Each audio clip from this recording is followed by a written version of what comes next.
आज आप सुने माता तुलसी और जलंधर की व्रत कथा। माता तुलसी का असली नाम बिंदा था। उनका जन्म राक्षस कुल में हुआ, लेकिन वो श्री हरि विष्णु की परम भक्त थी। बिंदा जब बड़ी हुई तो उनका विवाह जलंधर नाम का असुर से करवा दिया गया। बिंदा भगवान विष्णु की परम भक्त तो थी ही, साथ ही वो पतिव्रता स्त्री भी थी। उनकी भक्ति और पूजा के कारण उनका पति जलंधर अजय होता गया और इसके चलते उसे अपनी शक्तियों पर अभिमान हो गया और उसने सड़क पर आक्रमण कर देव कन्याओं को अपने अधिकार में ले लिया। इससे क्रोधित होकर सभी देव भगवान श्री हरि विष्णु की शरण में गए और जलंधर के आतंक का अंत करने की प्रार्थना की। परंतु जलंधर का अंत करने के लिए सबसे पहले उसकी पत्नी बिंदा का सतीव्रता भंग करना अनिवार्य था। भगवान विष्णु ने अपनी माया से जलंधर का रूप धारण कर बिंदा के पतिव्रता धर्म को नष्ट कर दिया और इसके परिणाम स्वरूप जलंधर की शक्ति छीन हो गई और वो युद्ध में मारा गया। लेकिन जब बिंदा को श्री हरि के छल का पता चला तो उन्होंने भगवान विष्णु से कहा, हे नाथ, मैं आजीवन आपकी आराधना की है, आपने मेरे साथ ऐसा कृत्य कैसे किया? इस प्रश्न का कोई उत्तर श्री हरि नहीं दे पाए और तब बिंदा ने भगवान विष्णु से कहा कि आपने मेरे साथ एक पाषाण की तरह व्यवहार किया है। मैं आपको श्राप देती हूँ कि आप पाषाण बन जाए। यह कहते ही भगवान श्री हरि पत्थर समान हो गए और सृष्टि का संतुलन बिगड़ने लगा। तब देवताओं ने बिंदा से याचना की कि वो अपना श्राप वापस ले ले। भगवान विष्णु भी बिंदा के साथ हुए छल से लज्जित थे और अंत में उन्होंने भगवान विष्णु को क्षमा कर दिया और भगवान विष्णु को श्राप मुक्त कर जलंधर के साथ सती हो गई। बिंदा की राख से एक पौधा निकला जिसे श्री हरि विष्णु ने तुलसी नाम दिया और वरदान दिया कि हे तुलसी के बिना मैं किसी भी प्रसाद को ग्रहण नहीं करूंगा। मेरे शालिग्राम रूप से तुलसी का विवाह होगा और कालांतर में लोग इस तिथि को तुलसी विवाह करेंगे। उन्हें सुख और सौभाग्य की प्राप्ति होगी। जय जय तुलसी माता, जय जय तुलसी माता, सब जग की सुखदाता वरदाता। जय जय तुलसी माता, जय जय तुलसी माता, सब योग के ऊपर, सब रोग के ऊपर रुझ से रक्षा करके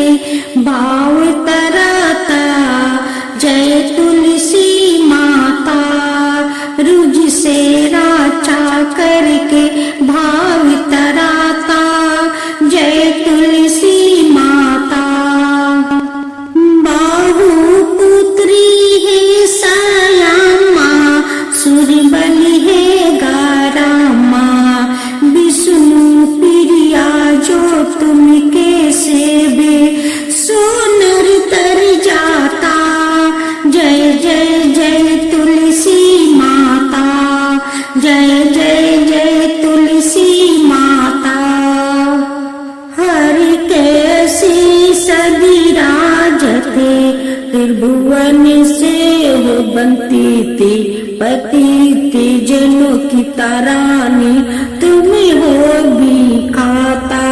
जय जय तुलसी माता, जय जय तुलसी माता। लेकर जन्म बिजन में आई, दिव्य भवन में मानव लोगी तुम्हीं से, सुख संतति पाता। मानव लोगी तुम्हीं से, सुख संपत्ति पाता। जय जय तुलसी माता, जय जय तुलसी माता। धर्मराज युधिष्ठिर बोले, हे भगवान, आपने माघ मास के कृष्णा पक्ष की छठ तिला एकादशी का अत्यंत सुंदर वर्णन किया है। आपने असबेज, अंदज, उस बीज और जराउज चारों प्रकार के जीवों के उत्पन्न, पालन और नाश करने वाले हैं। अब आप कृपा करके माघ शुक्ल पक्ष एकादशी का वर्णन कीजिए। इसका क्या नाम है, इस व्रत की क्या विधि है और इसमें कौन से देवता का पूजन किया जाता है। श्री कृष्णा जी कहने लगे, हे राजन, इस एकादशी का नाम जया एकादशी है। इसका व्रत करने से मनुष्य का बर्मा हत्या आदि पापों से छुटकारा मिलता है, मोक्ष को प्राप्त होता है। इसके प्रभाव से भूत पिशाच आदि योनियों से मुक्त हो जाती है। इस व्रत को विधि पूर्वक करना चाहिए। अब मैं तुमसे पद्म पुराण में वर्णित इसकी महिमा की एक गाथा कहता हूँ। देवराज इंद्र स्वर्ग में राज करते थे और अन्याय सब देवगण सुख पूर्वक स्वर्ग में रहते थे। एक समय इंद्र अपनी इच्छा अनुसार आनंद वन में अप्सराओं के साथ व्यवहार कर रहे थे और गंधर्वों गान कर रहे थे। उनके गंधर्वों प्रसिद्ध पुष्पादंत और उसकी कन्या पुष्पापति और चित्रासेन और उसकी स्त्री मालिनी भी थे। मालिनी का पुत्र पुष्पावान और उसका पुत्र मलयावान भी उपस्थित थे।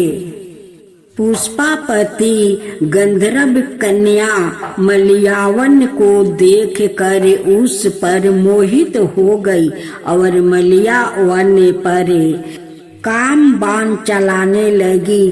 उसने अपने रूप, लावण्य और हाव भाव से मलयावन को बस में कर लिया। हे राजन, पुष्पापति भी अत्यंत सुंदर थी। अब वो इंद्र को पसंद करने के लिए गान करने लगे, परंतु पर मोहित हो जाने के कारण उनका चित्त भ्रमित हो गया और उनके ठीक प्रकार ना गाने से, ताल सवार ठीक ना होने से इंद्र इनके प्रेम को समझ गए और उन्होंने इसमें अपना अपमान समझ कर उनको श्राप दे दिया। इंद्र ने कहा कि मूर्खो, तुमने मेरी आज्ञा का उल्लंघन किया है, इसलिए तुम पर धिक्कार है। अब तुम दोनों स्त्री पुरुष के रूप में मृत्यु लोक जाकर पिशाच रूप धारण करो और अपने किए का फल भोगो।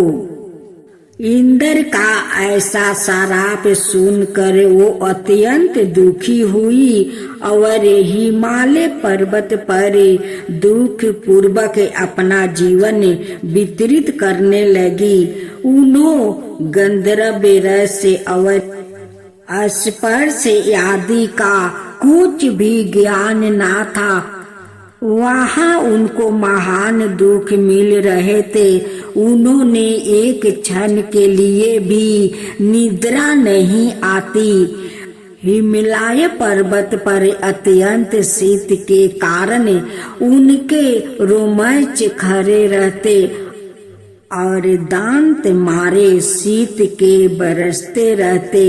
एक दिन पिशाच ने अपने स्त्री से कहा कि पिछले जन्म में हमने ऐसा कौन सा पाप किया था जिससे हमको यह दुखदाई पिशाच योनि प्राप्त हुई। इस पिशाच योनि से तो नरक के दुख सहना ही उत्तम है। अतः हमें अब किसी प्रकार का पाप नहीं करना चाहिए।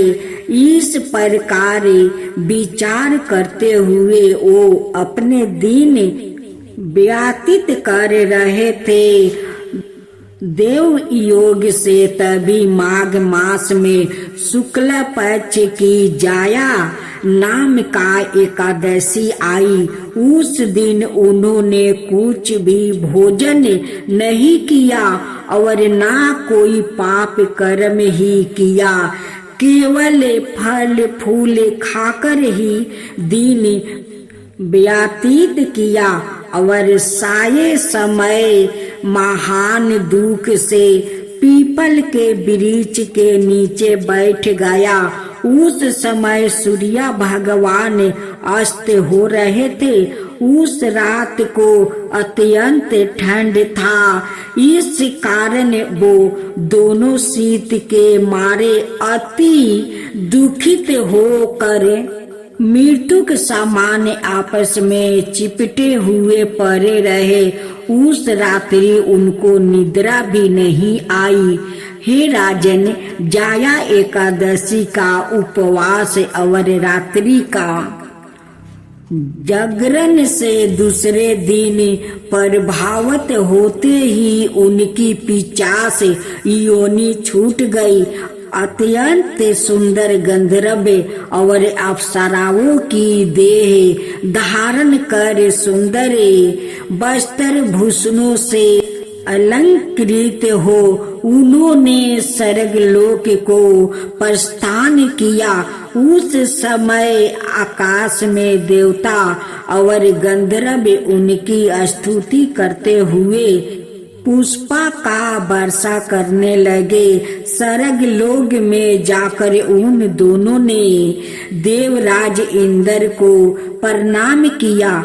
इंद्र उनको पहले रूप में देखकर अत्यंत आश्चर्यचकित हुए और पूछने लगे कि तुमने अपनी पिशाच योनि से किस प्रकार छुटकारा पाया, सो सब बतलाओ।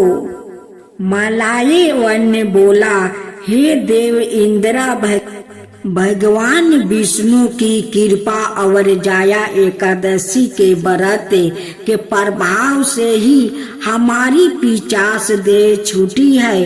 तब इंद्र ने कहा, हे मलयावन, भगवान की कृपा और एकादशी के व्रत करने से न केवल तुम्हारी पिशाच योनि छूट गई, वरन हम लोग के भी बंधनिया हो गया, क्योंकि विष्णु और शिव के भक्त हम लोग के बंधनिया है। अत आप ध्यान है, अब आप पुष्पापति के साथ जाकर विहार करो। श्री कृष्णा कहने लगे कि हे राजन युधिष्ठिर, इस जाया एकादशी के व्रत से पूरी योनि छूट जाती है। जिस मनुष्य ने एक एकादशी का व्रत किया है उसने मानो सब जग तप दान आदि कर लिया। जो मनुष्य जाया एकादशी का व्रत करते हैं वो अवश्य ही हजारों बरस तक स्वर्ग में वास करते हैं।